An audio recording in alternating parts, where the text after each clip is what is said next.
your team win a game without having to shoot 60%? Yeah, no question about it. I think that was, maybe the good time. We didn't finish. I thought we had some really good looks. We just didn't finish around the basket.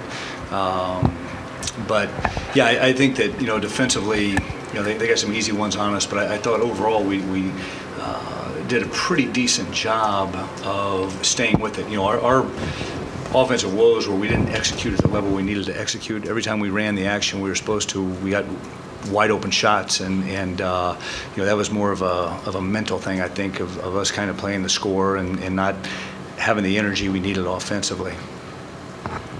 Thad, it's kind of a strange game for D'Angelo a little bit. Led you guys in scoring, but at times seemed maybe a little over-aggressive. How do you assess the way he played today? I think with D'Angelo, as I told him, you've got to, as the game wears on, you got to finish strong. You've got to get in there, and he went a little bit lackadaisical a couple times, and he's got a great mid-range game to shoot that, but everything was hitting the front of the rim. He's D'Angelo. I mean, obviously he knows he didn't play as well as he probably wanted to in this game, but I thought he did some great things out there for us. Thad, midway through the second half, I think you had like 14 points in a row that were scored for you that were by front court players. Did you make a particular effort to try to go into Amir and Trey and everybody? I think that was one of the things of trying to play inside out, and those guys did a pretty decent job, and then Amir even stepped out and knocked down a 17-footer. Anthony thought he'd try his luck at it a couple times, but I think from the standpoint of those guys, I thought they did a very nice job. It was good to see Anthony come in and give us a strong boost there in the second half. Coach, you're 5 games into it. What do you like so far about your group, and what needs some Well, work? I think obviously our ability to shoot the ball. We started out shooting a pretty high clip. I thought we got off to a great start.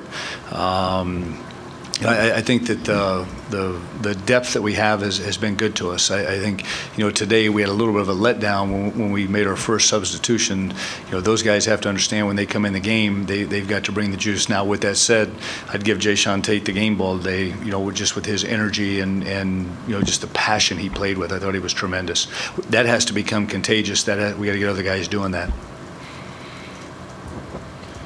You still won, by 17 points, but obviously we already talked about the shooting. Do you feel like you needed this headed into like a big game against Louisville next week? Yeah, I think it may, possibly grab our guys' attention a little bit, just in terms of, I don't think they think we played as well, and give James Madison, credit for it. But I think every now and then you have a game like this, and we're just a little bit lackadaisical. And that was the biggest thing we talked about after the game, was just trusting the system and knowing that it works. And everybody has to do what they're supposed to do. If a guy stops his cut short or his lane short, now guess what? It's not open for Shannon or D'Angelo to get to the basket. That takes away our drive and kick game. And those are the things we'll point out tomorrow. What did you say at halftime? After it looked like about the last 3 or 4 minutes of the second half, some guys just went brain dead on defense. They didn't even bother getting back in transition. And right. What was your message at halftime? Well, that was the thing. I told them, I said, look, we're not finishing plays here, and now we got ourselves a ball game. And I pointed out exactly what you're talking about. They missed a couple layups in transition. We had 3 guys in the backcourt, and those are plays that this basketball team, if we don't make those types of plays, we're not very good. I think from the standpoint of this team has to have energy, it has to have passion, it's got to be making those types of plays, and I thought start second half we did a pretty good job with it. Thad, you guys got the looks. Sometimes shots just don't go down. When you go up against Louisville on Tuesday, do you feel comfortable with this team's ability to grind if you guys go cold from the outside and to continue to get those looks maybe against a more athletically inclined team like? Yeah, I mean, honestly, we're going to find out.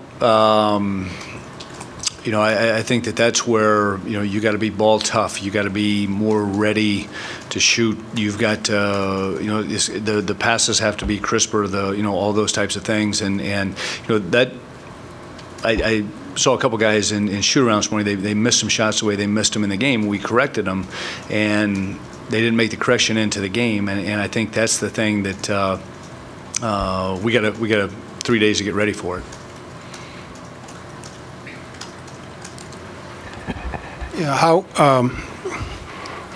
I guess, how do you think your guys, where do you think their ability is at this point in the zone to, I guess, make adjustments on the fly and stop things such as that backdoor alley-oop, stop it on the fly without you having to call a timeout? Right. Some guys do it better than others. Those guys probably see a little bit more playing time than the ones that don't see it. But yeah, you know, it's trying to get them to understand that is you're constantly moving. You're constantly getting to the next spot before it actually happens. It's doing two things at one time, and you know, obviously we have to do a better job of that. Thad, you mentioned this earlier. Anthony came off the bench and seemed to, maybe one ill-advised jumper, but seemed to give you guys a lift. I mean, is that what you kind of want from him? No question about that. I think that's the thing that you know, that we need from Anthony Lee. I think, you know, his grace period of filling himself out and you know, new, we not anymore. You know, we're 5 games into the season, and when he's in that mode, he's a heck of a player for us, and you see what you can get out of it. I think those are the things that you know, we have to get him to do. This is 5th year of college basketball, and that's why I was excited to see him play the way he did. When he transferred here initially, I think a lot of people anticipated he would anticipate his minutes going up, maybe coming in earlier, or I mean, is this kind of the way that you see his? No, I think that you know, his minutes are going to be determined on him, and you know, I think as all of our guys. I mean, you know, as we keep moving forward here, it's play better. And I think that's the thing for the message to all of our guys. You know, you look at a guy like Jay Sean, probably got himself some more minutes tonight, just in terms of hustle plays and just activity. We haven't seen a big lineup yet. Maybe we will on Tuesday, but is Anthony capable of playing one of those wing positions on the back of the... He and Trey have. You know, we did it the other night late. You probably were, yeah. And but no, I think that's something that you know, hopefully we can get to, because we, like I said, we do it every single day. Thanks, guys.